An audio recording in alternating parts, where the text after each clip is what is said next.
నమస్తే మాత. కొత్త వాళ్ళు ఎవరైనా వచ్చారా? వచ్చారు. రమ్మని చెప్పు. బయట ఉన్నారు, వెయిట్ చేస్తున్నారు మీకోసం. వెంటనే రమ్మని చెప్పు.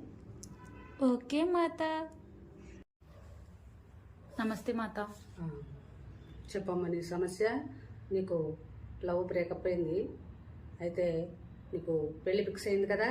15వ తారీఖున పెళ్ళి. ఈ నెల 15వ తారీఖున పెళ్ళి, డిసెంబర్ 15వ తారీఖున పెళ్ళి మీకు. అయితే మీకు ఎంగేజ్మెంట్ కూడా అయిపోయింది. మీకు దీని గురించి నేర్చుకోకుండా డౌన్లోడ్ చేసుకోమన్నారు కదా. ఎందుకు వచ్చిందమ్మా? మీ జాతకం మీకు తెలీదా? మీ జాతకం మీకు తెలుసు కదా. మీ జాతకాలు మీరు తెలుసుకుని బాగుపడండి. నేర్చుకోకుండా డౌన్లోడ్ చేసుకోమన్నారు అనుకో, 155 రూపాయలు పోతాయి. 185 రూపాయలు నెలకే. ఎందుకు వచ్చింది?